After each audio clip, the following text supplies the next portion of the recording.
recommended solutions preferred for the advancement of the continent at the just concluded Africa CEO in Abidjan, the capital of Cote d'Ivoire. Now, one of the advocates of this solution is the Group Chief Executive of Ecobank Transnational Incorporated, Mr. Ade Ayeyemi. In an interview with Channels Business News producer Temple Ashaju in Abidjan, Mr. Ayeyemi speaks on the possible benefit of such collective efforts and other issues relating to the performance of the bank.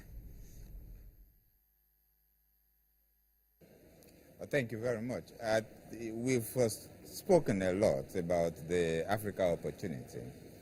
And one of the reasons why I'm here, together with the rest of my colleagues, is to now have actionable things that we can do to change the narrative about the continent. That we recognize on things that needs to be done, whether it is in infrastructure, it's in enabling entrepreneurs to have access to capital, it's in developing our markets, and also it's in speaking to the various leaders of the country at political leadership level in terms of policy options that they can adopt that will allow the current generation to be able to take a big step forward. That is what I'm looking for. It may not be, we don't need to have a list of 20 priorities. If you take 5 priorities and we get them done, then next year, even if it's only 3 of them that we've done, next year we only have 2 remaining, we can have 3 other more to it. But we can't be discussing the same subject every year. That's the point, and that is what we are trying to do here. Be action-oriented, talk about specific solutions to specific problems. So at the forum, so far we have had recommendations with regards integration, regional integration, industrialization, protection of capital. Which one do you want us to really take first or prioritize? I think the first thing we need to take is regional integration. In individual countries, our markets will be small. It's in coming together that we have a large market. The West African region is about 300 million people. If we come together, we're about the population of the United States. If we're still looking at each other as individual markets, then it becomes difficult for anybody to be able to site production in any of our country. It will still become easier for us to continue to be exporters of raw materials and importers of finished goods. For us to be able to attract industries being cited by others in our region, we need to come together. And the idea of having individual countries approaching things on their own, those days are over. For us to be impactful, we need to be together. So that regional integration is key. Your company recently issued a profit warning to investors. And I'm wondering, what sectors are you now more exposed to? Because I know that a lot of states and, of course, customers across the country are owing Ecobank.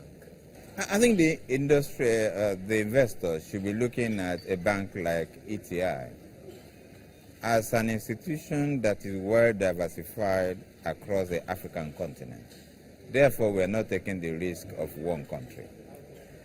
Investors should be looking at a bank like ETI as a bank that is ready to make the tough call when the market opportunities are limited and be ready to have the courage to talk about profit warning at this time. Now, the market condition, the whole global, if you look at all the banks in the global arena, the market condition is tough. So we have the courage to be able to come forward and say that. But I want investors to look at the day-to-day activities that we are doing in being able to provide solutions to the needs of our customers and how we are doing it.